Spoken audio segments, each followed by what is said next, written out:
You know what? I think I figured out why I like that intro. Why do you like the one? It reminds me so much of every time I went to church. It's like that organ music. You know what I mean? Yeah, no, you're just waiting for the rector, the father, to start, come in the choir. Sure, yeah. I don't know. It does. It feels like that a little bit. So like dangerous, like the things that you'll find on NPR, right? Mm-hmm. They'll have those little interludes that you're like. It's not Radiolab where they're doing like some sort of crazy thing. Oh yeah, I thought more that's on like PBS. I mean, I like both. Don't get me wrong, but yeah, no. Welcome to your PBS station, Antiques Roadshow. At the repair shop, following News Hour. Yeah, good morning.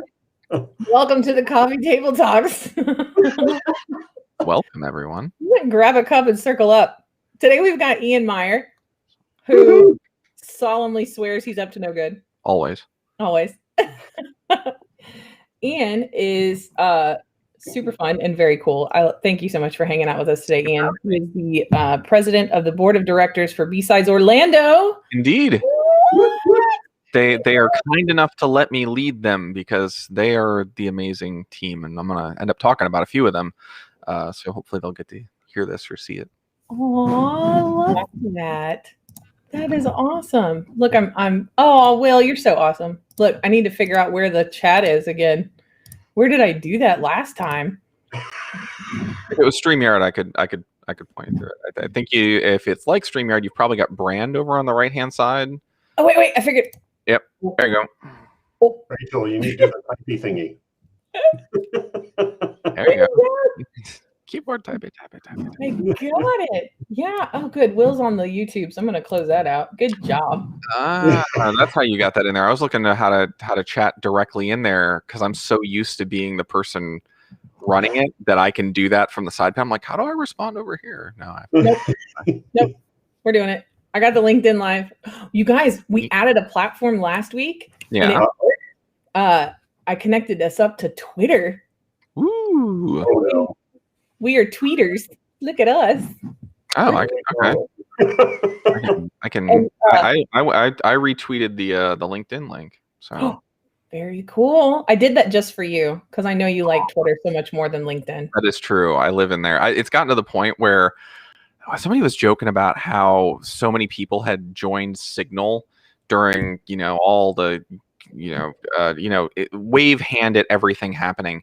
And so many of us treat Signal like, if you've got my phone number and you're messaging me on Signal, I really need to pay attention. And I forget who it was. It might have been Casey John Ellis, who was like, oh man, now I got to start ignoring Signal too. But people have learned that I am just kind of addicted to Twitter. So if you can't get me here, and here, I'll get these from like coworkers. Like, hey, can you check your email? I'm like, oh yeah, I guess I probably could do that. Yeah, I do that. Sometimes I'll start writing you a message in LinkedIn, and then I'm like, oh wait, never mind. Going to Twitter. Hold on, I know where to respond here. Cool. The world just shook. I'm super graceful, by the way. Oh, and for those who don't know, this is Will McCullen with the IT Center of Excellence at PIMA Community College, which has a partnership with Arizona Cyber Warfare Range. Yep. Oh, yeah. Look at all. I didn't even have that written down. I'm so proud of me. Go me. So we've got a few folks hanging out on the LinkedIn Live. Awesome. Good morning. Thank you for hanging out with us. Facebook. Oh, look, there's people on Twitter and Twitch and YouTube. Bam. Oh, okay. Cool. Bam. Twitch. We're everywhere. So, Ian, yeah, let's talk about BSides, shall we? Yeah, absolutely. So, one, again, thank you for having me. This is I'm really excited to talk about this because it's something we've talked about internally on our team for some time. And one of the things I'm proudest of about my team is they're very progressive and forward-looking, and they don't mind doing the hard things and having hard conversations. So it's honestly just it's a pleasure to work with them. And one of the things, and really what I guess I should do is many of the people who might watch this might not know what BSides is. So I should probably start with that. So BSides, yeah. So if maybe you know what a BSides is and you've attended one, but BSides is a series of global conferences. To call it a loose configuration of branding is probably the closest way to describe it. But it is a global organization of local conferences of people who are passionate about security that say, hey, we want to do something here with speakers and bring the local community together and run a conference. So there are BSides that are not much more than a meetup.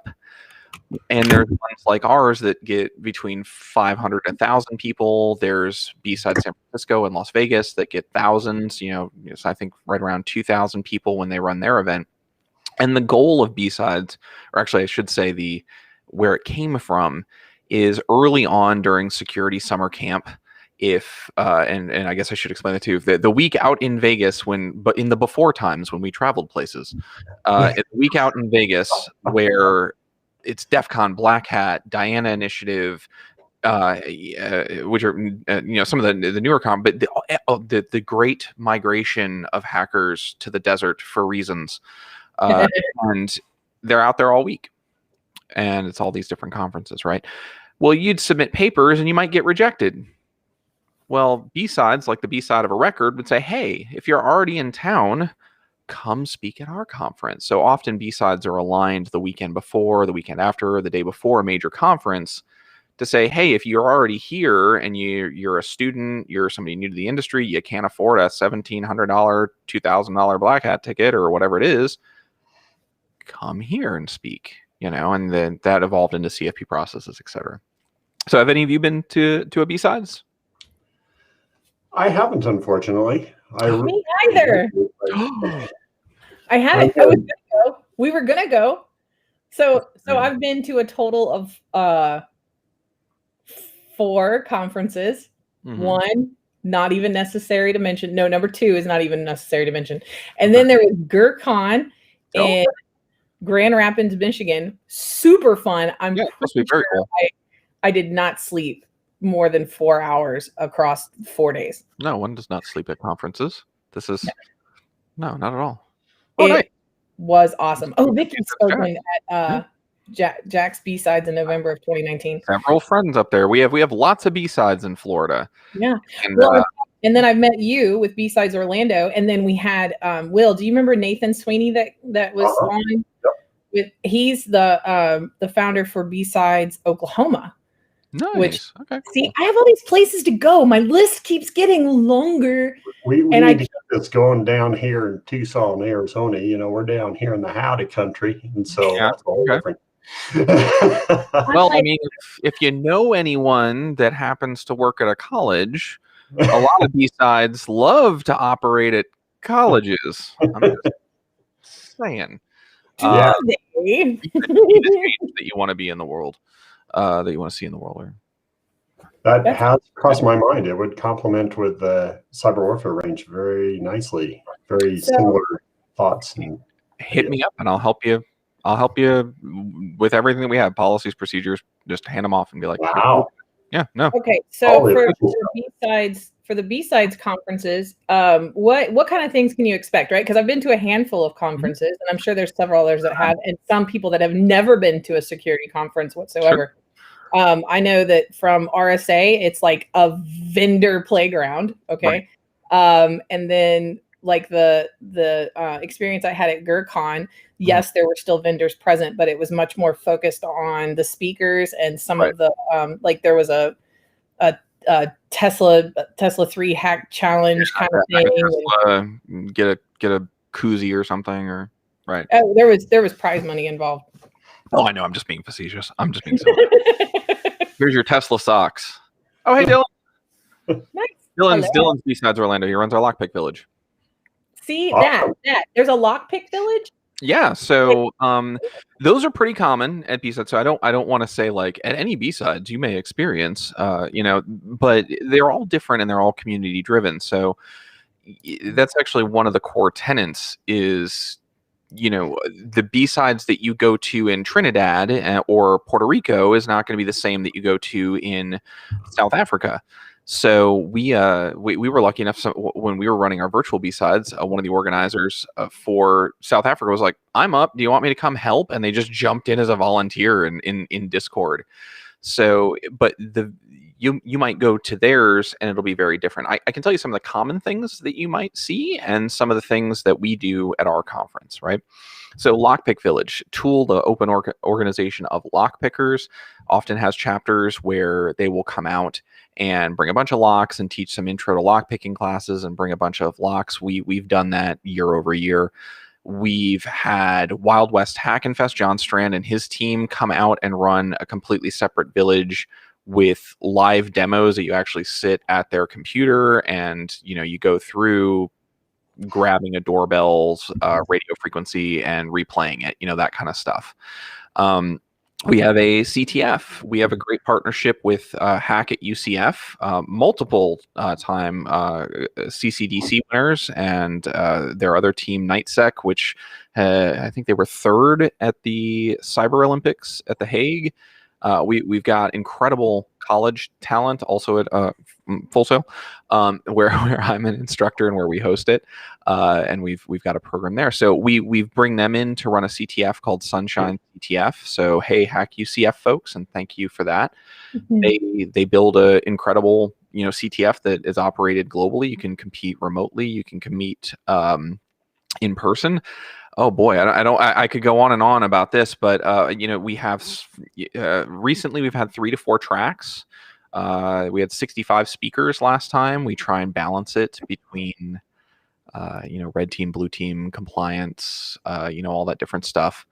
We do a silent auction. We do on years when we did a hardware hacking village outside. Interestingly enough, we had to set up tents and everything because we couldn't get the fire permission to have like 50 soldering irons.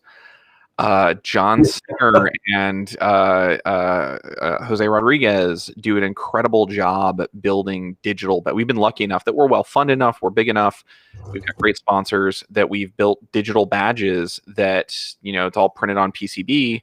But then you can go over to the hardware hacking village, solder on additional components and make them do things if you've never soldered.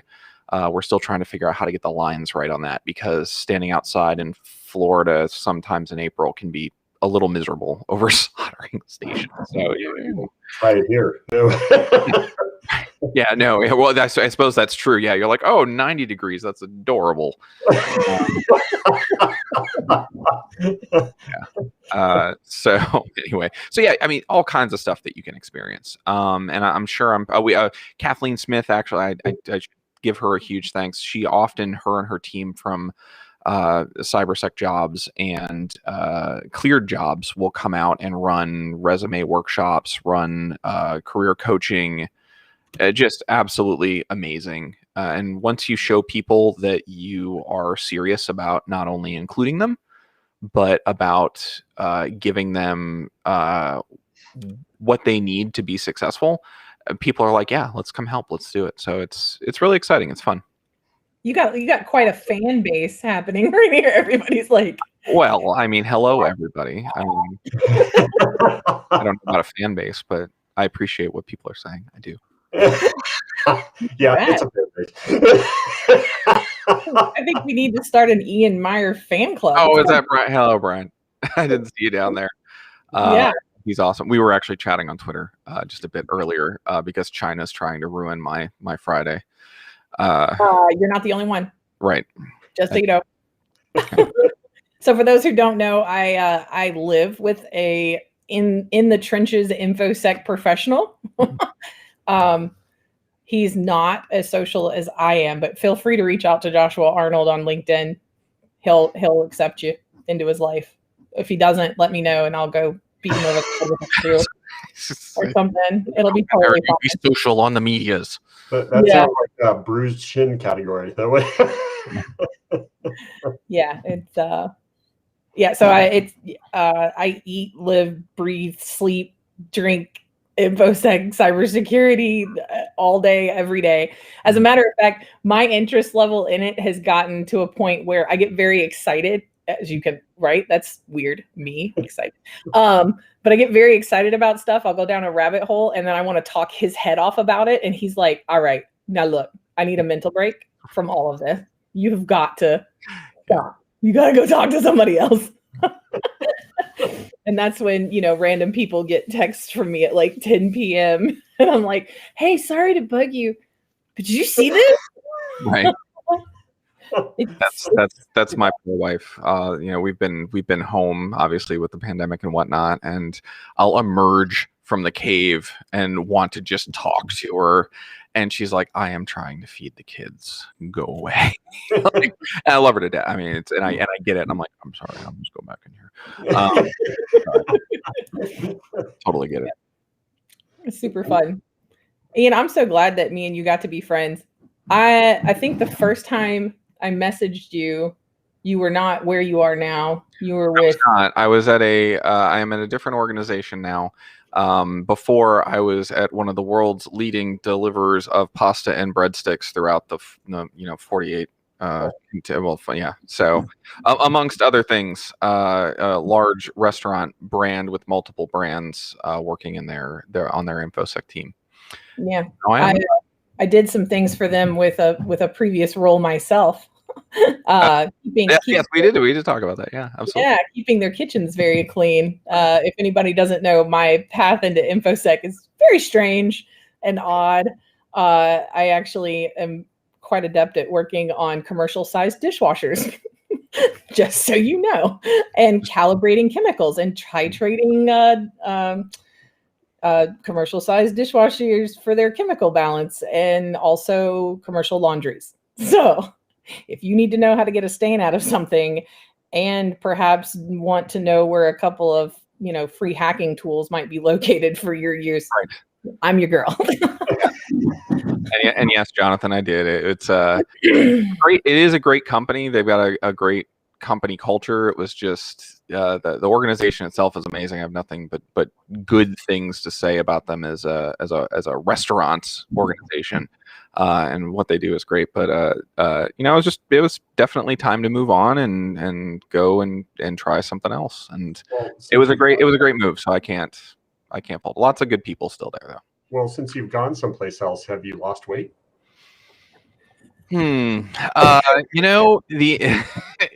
It's funny you say that. Yes, and then decidedly no, and then yes again.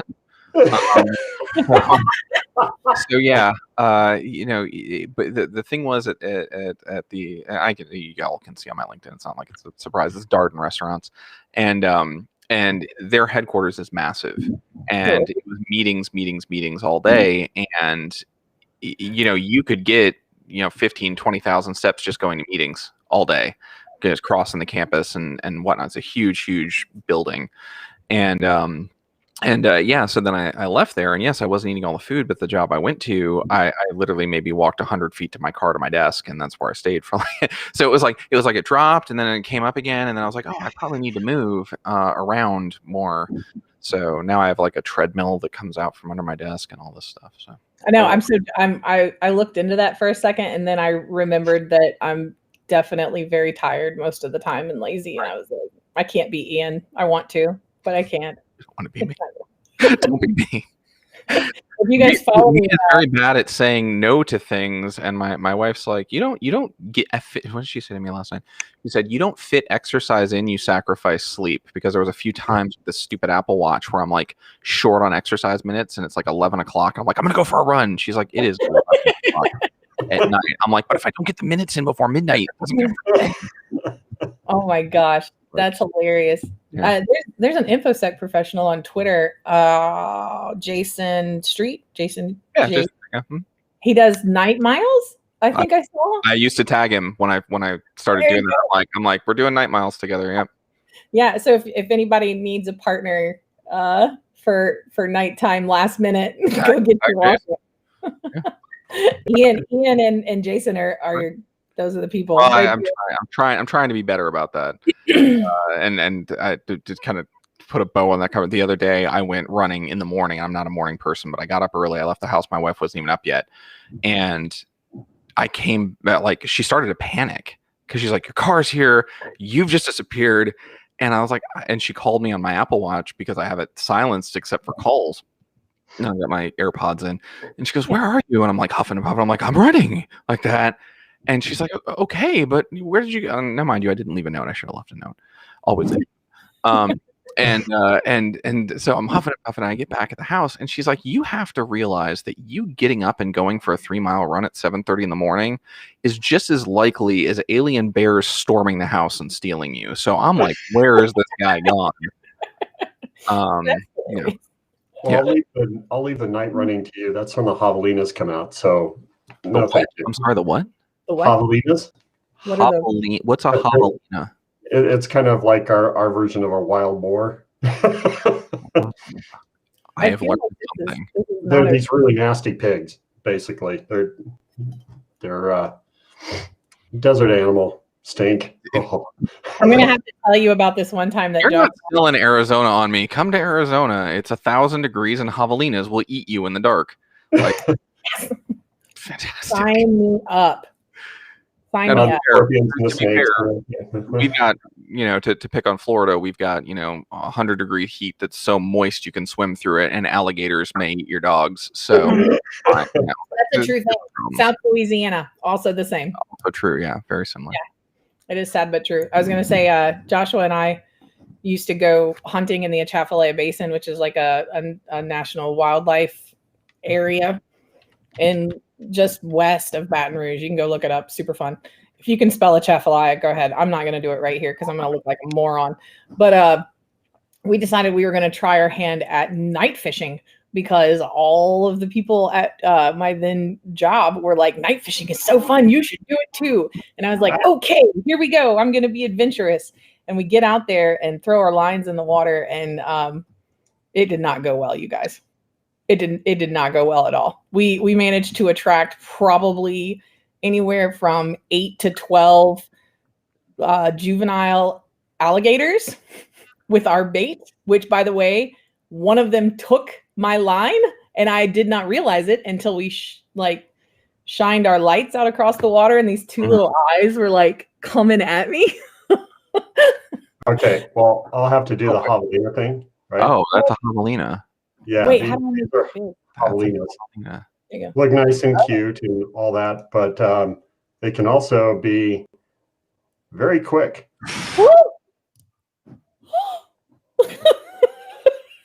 Y'all, oh my god. Oh my god. I gotta be honest with you, that's not okay. Like that's gators don't mess with you. They're like, I'm in the sun, I'm warm, we're good. Yeah, that thing looks like it means business. So there's a difference between the slow moving zombies and the fast moving zombies. And I don't know if anybody else feels the same, but I feel like alligators are the slow moving threat, right? And those are the ones that are going to run you down and eat your face. Right. Agreed 100%. I had just a flare up of anxiety just now watching that. That should come with a trigger warning, Will. I'm gonna try and do the world's most awkward segue. Do you want me to try? No, you go for it. It's all the world's most awkward segue. Okay, cool. And when we want to talk about the diversity of animals that will kill you, we had some problems where we wanted less javelina and more laid back gators. So right. So let's talk about that. Yeah, I love it. It's great. Yeah, we were supposed to be talking about all your wonderful initiatives today. Good conversation. This is what happens, though. That's what you do. That, by the way, that's my favorite bit when you need it. It's like, watch, we'll do the world's most awkward segue, and you just make fun of it. There's no smoothness about it. It works out really good. We're going to have to do more time with this gentleman, Rachel, because we're gonna run over. It got silly too quick. No, it's fine. COVID shot. I am anyone who gets to know me very, very well. I familiar with the concept of like code switching. I can go into a boardroom and do the whole, and these are the metrics here that you'll notice, get to our KPIs and on ROIs that come down, and to our strategic alliance with these partnerships. We can do all that. But I'd rather just be a Muppet. So yeah, we can do so. Let's talk about BSides this year for Orlando, right? Are you guys doing virtual or when is it? When is it coming up? So I'm gonna have to leave now. No, anyway, no, we haven't decided yet. There's somebody at the door. No, we haven't decided yet. We were supposed to have a planning meeting last week, and I forgot. I didn't forget it was Valentine's Day. By the way, let me correct that because that was handled. But I forgot that when we scheduled it, that it falls every couple weeks, and it fell on Valentine's Day. I'm like, we'll move this. I don't need anyone's significant others being like, I'm gonna murder that guy.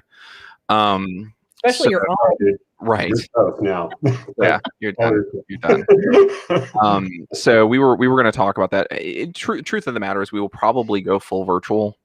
We're discussing potentially a hybrid if we go later in the year. Traditionally, we run in April, and we ran it in. No, I was going to say this is news to me, right? No, Dylan, I canceled the Valentine's Day thing. It's news to me. No, everything I'm saying is disclaimer in the air. All I'm saying is what we've talked about. We generally traditionally run in April, but we moved it back to November because last year we were hoping that maybe by November we could meet in person, and obviously that didn't happen, so we went full virtual.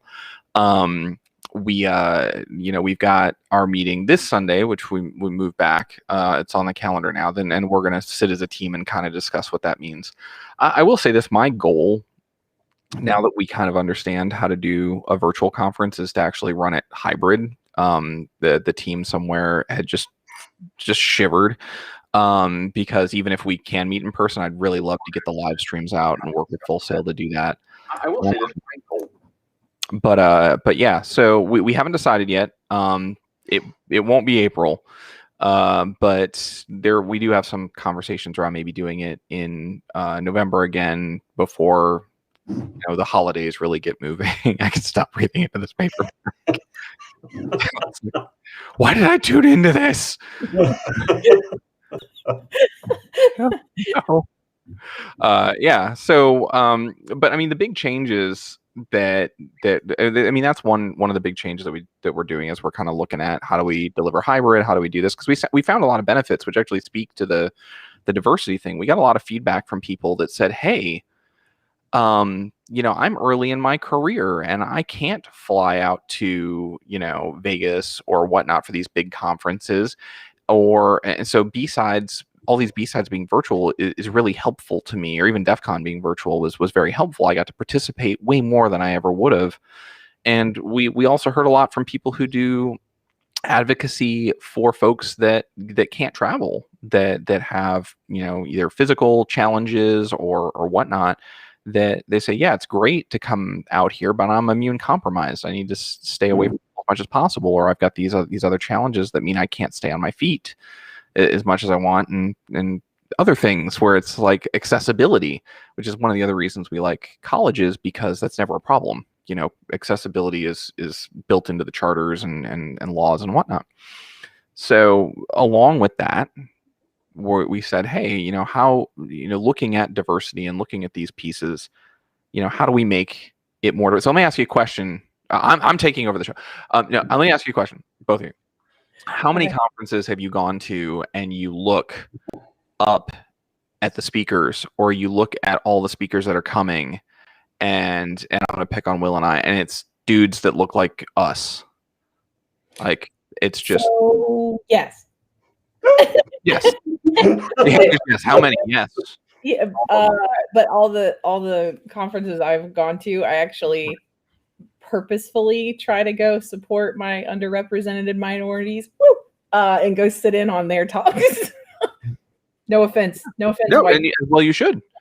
As well, you should. Yeah. No, especially at conferences where they count the attendance in the rooms. It's important. Yeah.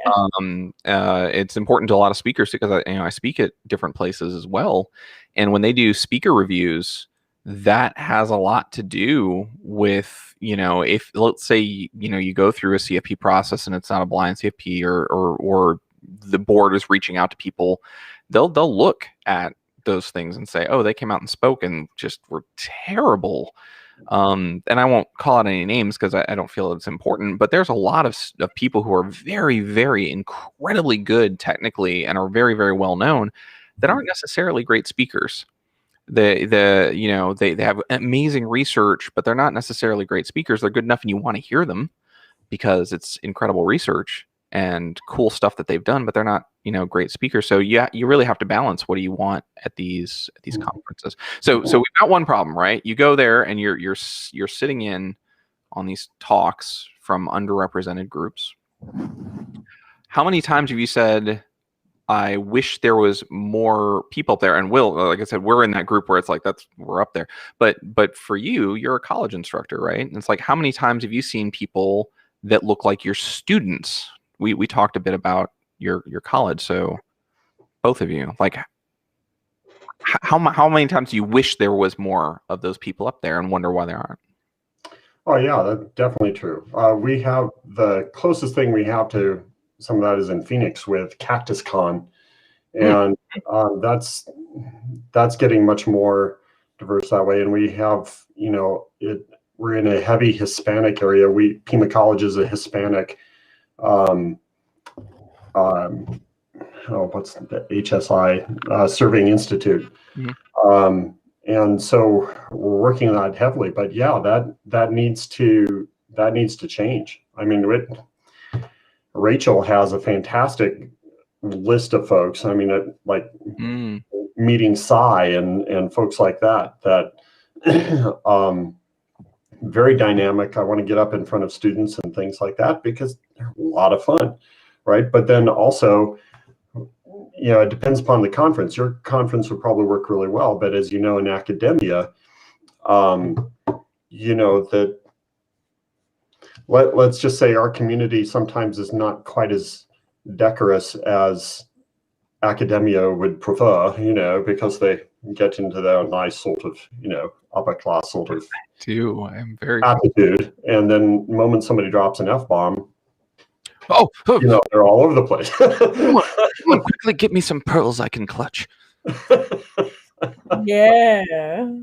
So yeah, we've got to shake it up. Yeah, no, I agree. And I said I was going to talk about my team a lot, but this one I have to be careful about because I've tried as a leader try and take feedback well, and they don't like to be referenced publicly. They know who they are, so I won't say their name, but they are very involved in academia, and they've shared the same things with me. That it especially in security, it doesn't matter if you go speak at DEF CON. It doesn't matter if you go speak at Black Hat. If it's not Usenix or this, we don't care. And to your point, like it's like you could be speaking to a DEF CON track 1 or DEF CON track 2, and there's a couple thousand people in the room that are security professionals, and you're talking about your research and promoting the school and this, that, and the other. Like, oh, okay, but did you get published with Usenix? Okay, so no, agree 100%. And what about you, Rachel? Like I said, you can't. I've warned you. I will talk, and then I'll just. Well, he has authority because he's got the really cool mic. That's right. Here we are at WQRZ. I was saying that earlier. I gotta up my game. One, I'm super washed out. I don't know if anybody follows me on Twitter. You know that I just got my first infusion in it since the pandemic started, and really that was an anxiety attack for me to go. I'm very severely anemic, so I have to get iron infusions intravenously every so often. Usually it's, if I'm on a regular schedule, it's every 2 or 3 months. I'll go and get a tune-up. It looks like I'm getting my oil changed. If anybody has had iron infusion, okay, it's like black stuff coming down into this IV. Anyway. You're getting like fluid. You can run a magnet over it and make your veins pop up and whatnot. I don't know, but please don't try that. Cool. I do not want to. My first conference experience, people are going to be coming up behind me and trying to stick magnets to my back. Neodymium magnets. Ooh. It's awful. But yeah, I had my first one since the, and really it's because the infusion where I go to get infusions is a cancer treatment center, right? Where cancer patients are receiving their treatments And I was like, okay, I got 3 little kids. They're in school. I am of the age range that I could be asymptomatic for COVID. And then let's walk into a cancer treatment center full of immunocompromised individuals way worse off than me, and just spread that kind of cheer. No, I'm good. I'll just be real tired and very pasty for a little while. I respect your introspectiveness there and understanding. That's very good, because that's scary. Yeah, I could not fathom going in there and thinking that maybe somebody got sick and it was just because I decided to walk in there and get a tune-up, right? Like I'm not going to die without getting my treatments. Right. But they're definitely not going to be good or healthy if they don't get theirs. So right. No, yeah, that's true. That's cool. And that's the thing we need more of, right? That's understanding of your priorities. I'm a big believer that, and you heard me say, I think when we were pre-show we were talking, I'm a big believer that, it's not sacrifice, it's not getting yours. It's understanding that if I can wait for the vaccine and my in-laws need it, they should get it. Healthcare workers should get it. Teachers should get it. Things like that. And realizing that I'm very privileged that I can sit in my house on this microphone and whatnot and do that. So I respect that you're thinking about the people that are there. That's very good. We need more of that. Well, thank you. You're quite welcome. So I'll ask you a question about that though. So you're going through and you're doing this thing, and then you're thinking that through, and how do we get more people like you into security?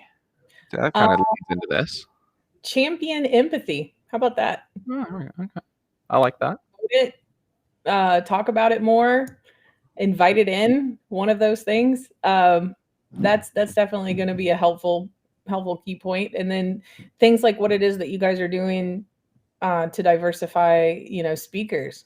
Just making it a welcoming place to be. Will has asked in several different conversations that I've been with him in, how can he, as somebody that is leading young InfoSec professionals, be more open or accommodating, or make a safer place, right? A safe space. Anxiety.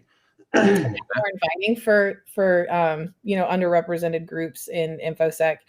So it's just that mindset, being able to recognize that there is maybe something, and for anyone who's watching, being able to recognize in your own organizations or in your own, professional industry type meetups, that there may be people on the outskirts of those conversations that if you just look them in the eyeball and go, hey, what's your name? Come over here, join our little circle of happy, right? Right. And that's kind of what, this live stream is about, really, is just giving those people the opportunity to kind of sit in and hear real people talk, without all of the, all of the extra alphabet soup and things that are intimidating, and what I mean? Just normal. And I would add to that, because what I've experienced in a lot of our areas is that there's a degree of anxiety, and the value of some of these elements and the mentoring that comes place is to say, we're just as ordinary as everybody else. A lot of times people that are experts in the industry, it's not smarts, it's mileage.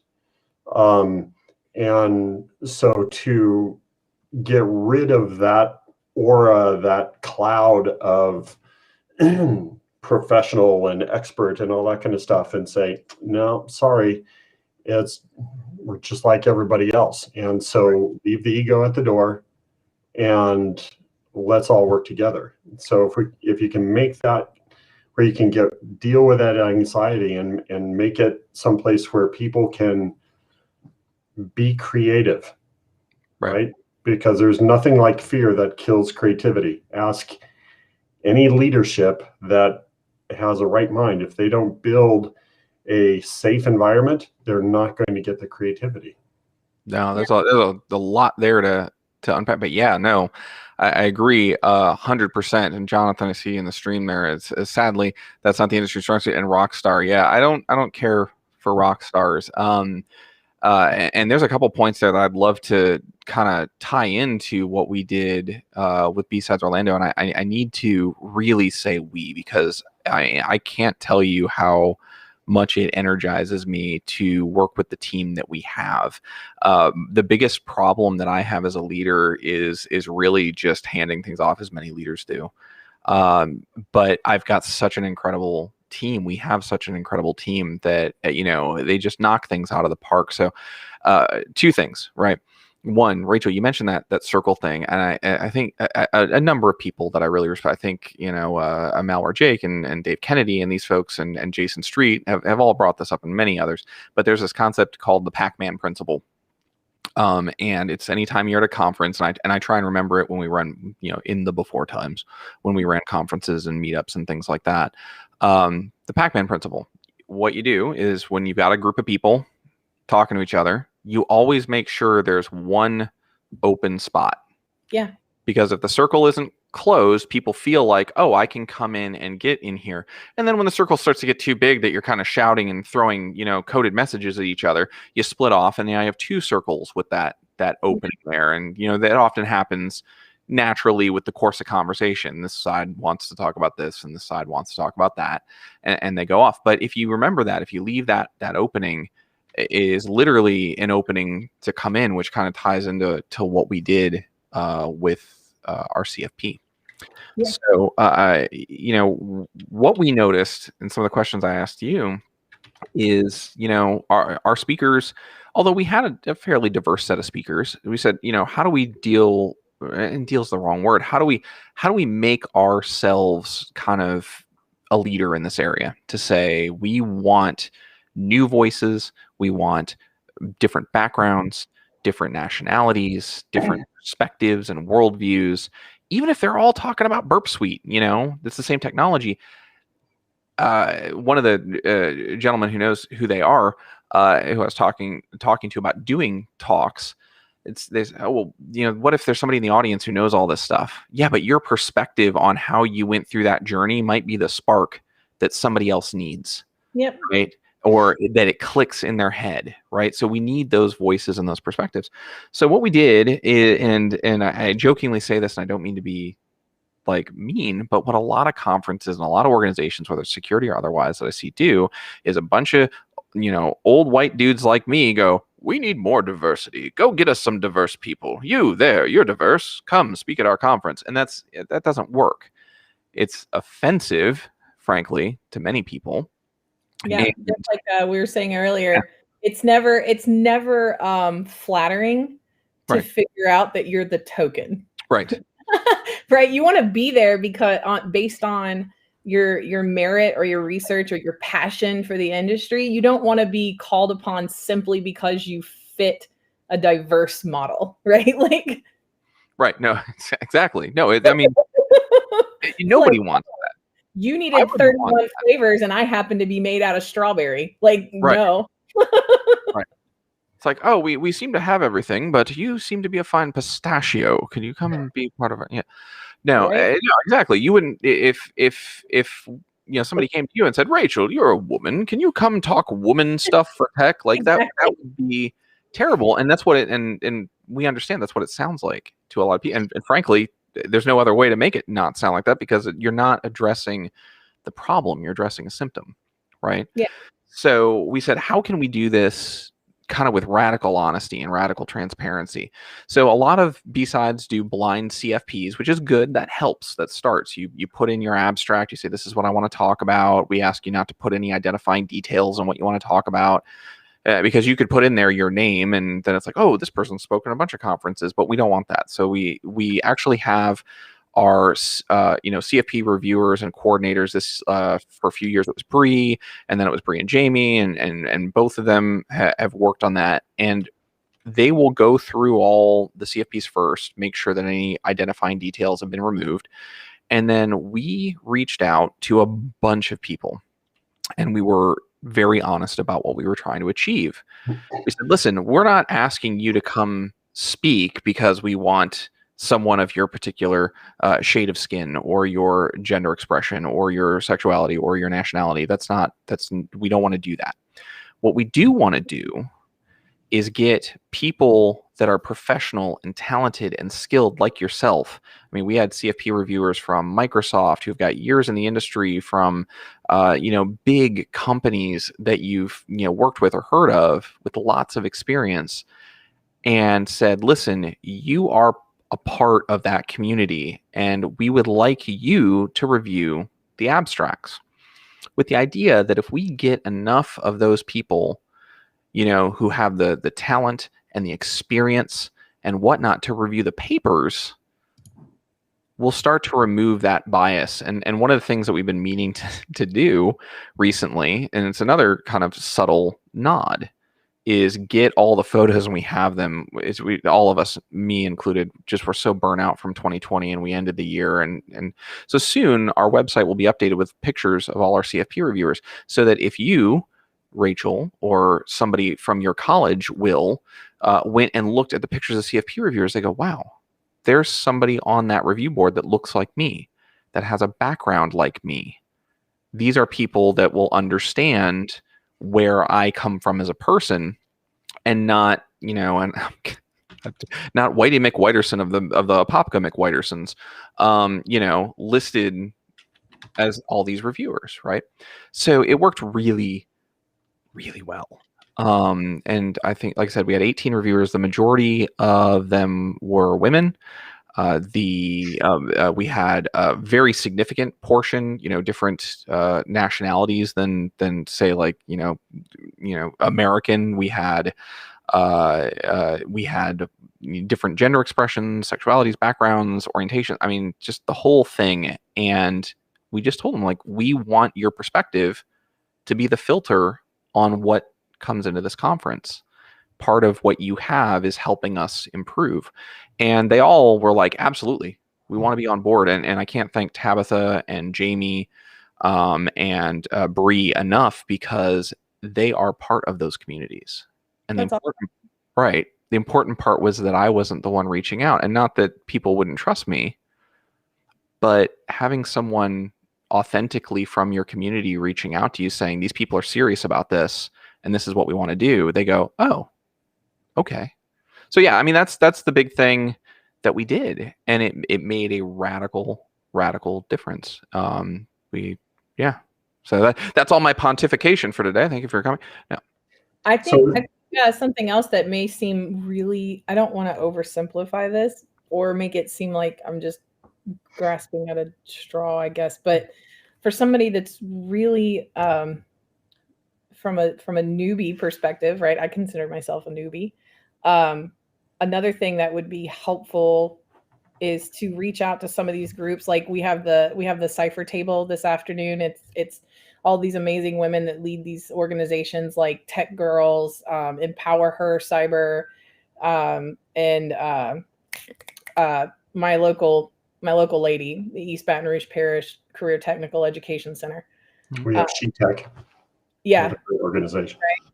Like these kind of organizations. And I don't know, maybe for even a 10-minute workshop, maybe about how to go about submitting talks.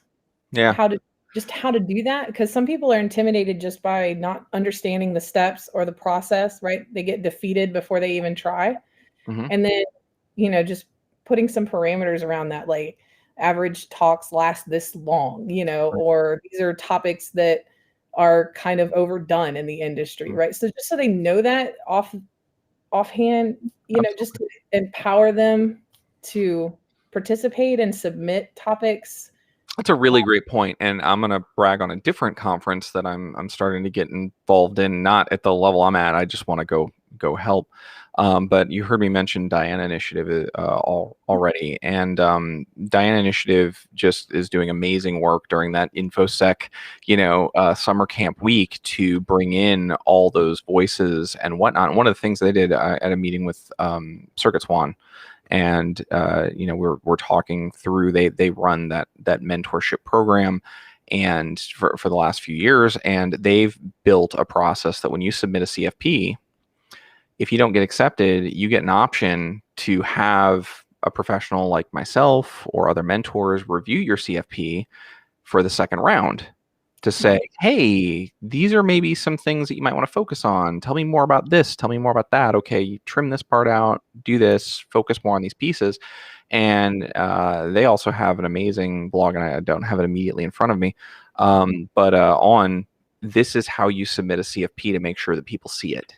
And here's things to avoid. And here's, if you're doing something that's real popular that year, like the SolarWinds breach, you're going to be competing against 15 different people that want to talk about the SolarWinds breach. But if you're doing something more niche, so it's that kind of advice.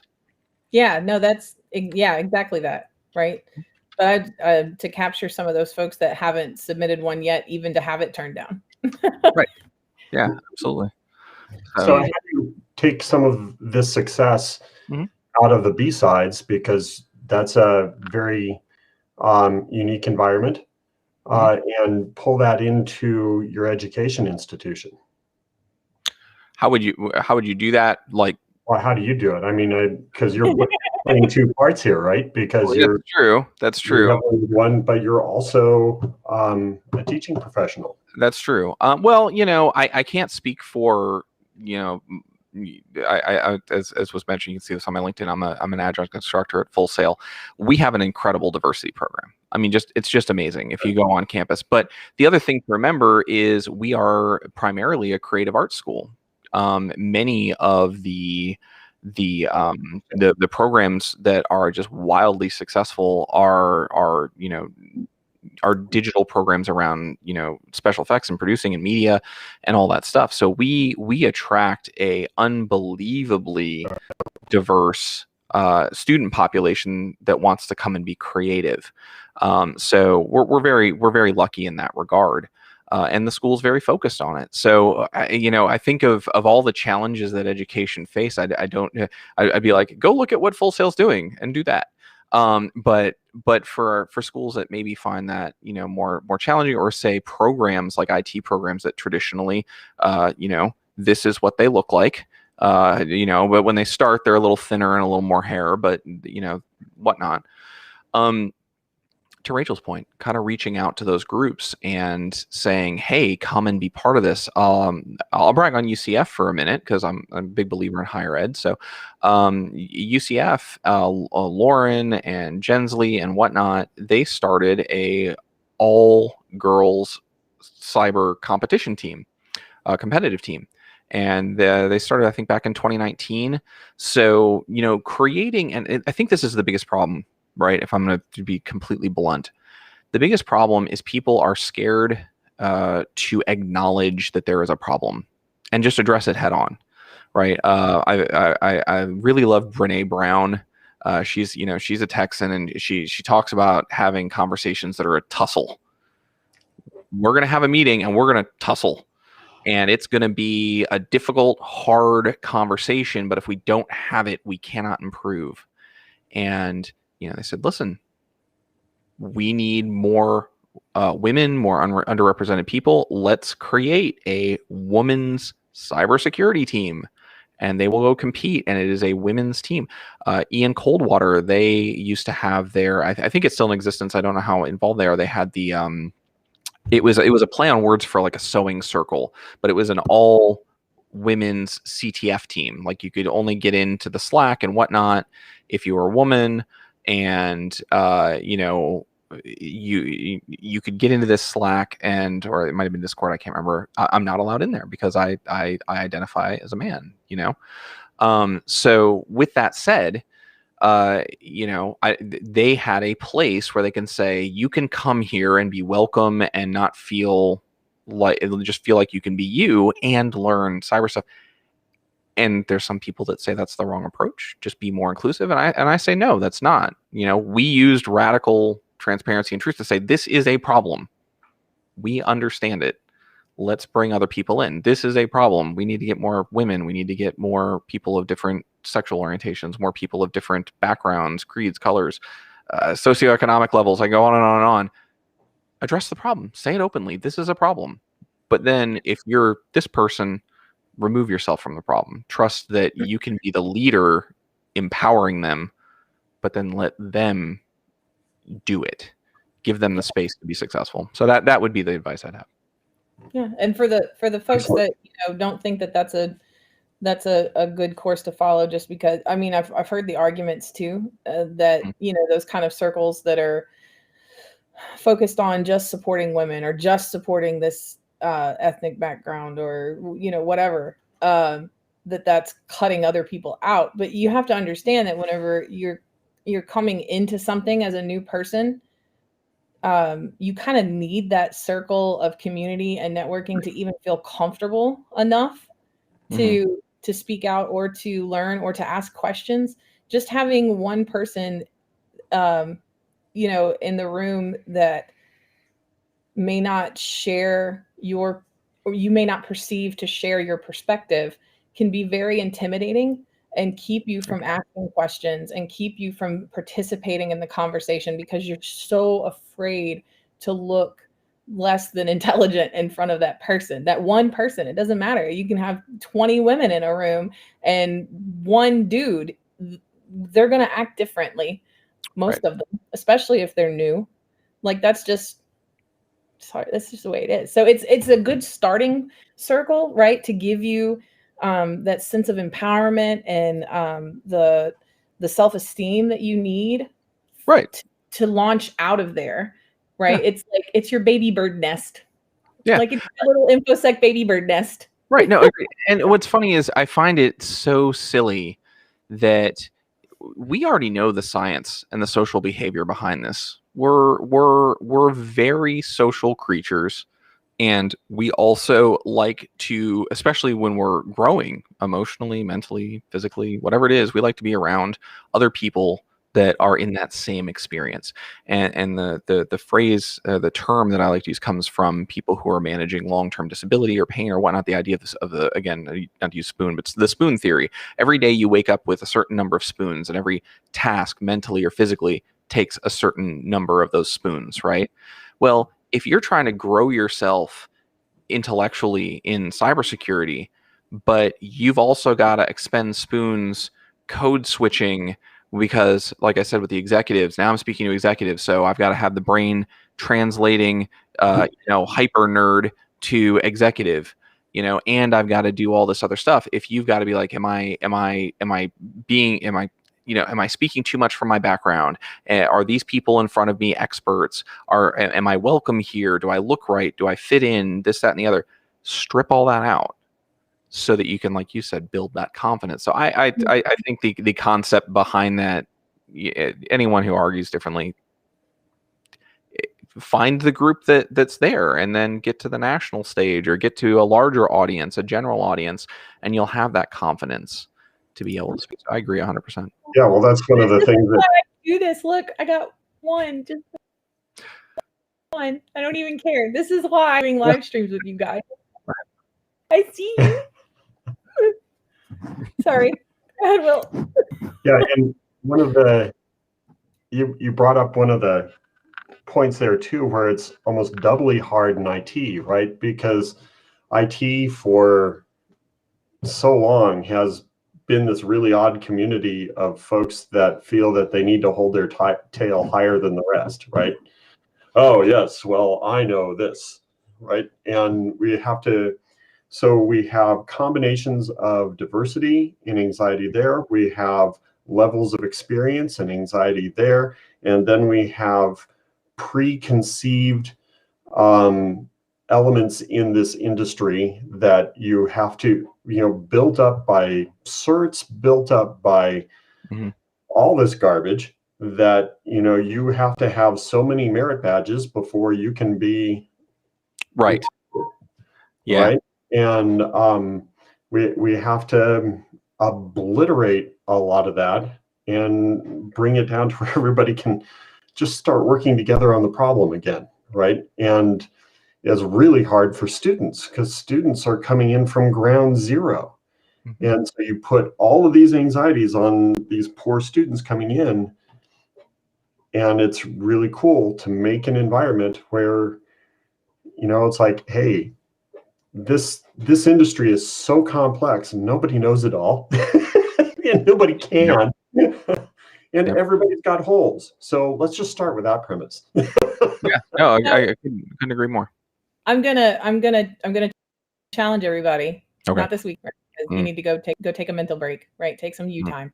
But Yeah. next week, I want to challenge everybody to do one thing for me and let me know how it goes. Okay. Instead of, because I know there are so many people out there that are like, let me know if I can ever help you. Right. They'll say that automatically to somebody that they're hoping to, encourage to come more into the community or to feel more supported or mentored. Don't ask such a vague question. Ask specific questions to the person you're speaking to. Like, I saw that you were interested in this. Can I offer you some resources on that subject? Can I introduce you to some people that you may want to chat with that are experts at whatever specific thing, right? Not just don't be vague and let me know if I can ever help you. Because that person's not going to like 9 times out of 10. they're going to be like, oh, that was so nice and kind. And then like, because they're going to feel like they're bothering you. So like specific things, offer out there. I do this a lot on Facebook, just to let you know, different cybersecurity groups. You'll have people that'll post questions up and I immediately am sharing a bunch of links to stuff. Right. I'm like, go here, go here, go here. And if you want one more flavor, go here, right? Like, there you go. Have fun. Go get them, Tiger. Yeah. But I want to also thank everyone for hanging out today. And thank you, Ian, for coming and talking. I've learned so much stuff. I'm really excited to participate in some BSides events, especially. The idea. That's the idea. And yeah, you're quite welcome. Thank you for having me. On that same note, I put it in the private chat if you want to put it in the stream. The blog needs a little bit of update, but I've taken learnings from Leslie Carhart and Daniel Miser and just all these people that have put together these blogs on how do you get started in information security. And I get asked that question all the time. And this is, all the free resources, books, Twitter things to follow, basically because I got so I was like, I just need to put all this together. So if you are that person who's saying, I don't know where to start, I don't know who to reach out to, I don't know who to follow, I try to make sure that the voices that are in that Twitter, like follow these people on Twitter, they're positive, affirming, open, people that also are just absolute top tier experts in their field, that kind of thing. So yeah, definitely lift while you climb is kind of to what you were saying there. Is I believe deeply in that. The most powerful thing that I can do is build relationships and then introduce people when the opportunity is there. So yeah, I think that's a great idea. In my role with SecureNation, we talk to so many vendor agnostic company, and we deal with clients of all sizes, from 2 people all the way up to 250,000 seat organizations. So if you want to talk to somebody, I am pretty responsive. Okay. I don't think I've waited more than 24 hours ever on whatever 7, 9, 11 different platforms you can find me on. I don't think you can wait. I'm very excited. You guys are like, oh, I know something. I gotta send a message. Dude, I think it's all the caffeine, which I'm out of. This is unfortunate. Yeah, I'm almost. But I'm always happy to share resources. I know Will certainly is. Ian obviously is, but apparently don't try that on LinkedIn. Go to Twitter. Right. Go to Ian's terrible secret. And for that matter, if you guys go back through the YouTube and the YouTube channel at the Human API, go look at everybody that's participated in one of these. They are also super open to being, the helping hand that's going to lift you up a little bit and give you some specific places and to start. I have a mentoring call with someone later today. Will, I'd love to. I'm going to need to follow up with you. I've got. I'm late to another meeting. I told them 5 minutes, and I'm like, I'll be there in a second. But yeah, no, definitely hit me up. We'll chat. We have made Ian, but thank you, everybody. Come join us this afternoon, and you can go ahead and drop. Thank you. We'll finish up, friend. Cool. Thank you much. Talk to you later. Thank you. So for anybody that wants to hang out later this afternoon, we have the Cypher table on. Go to the SecureNation events page on LinkedIn if you want more information about that. Some really great, fantastic women. Today we are inviting a special guest, Alyssa Miller. If you're not familiar with who she is, you definitely want to sit front row for that. It's going to be a similar style, right? Engaging chat and all that stuff, except for we don't make Will do that.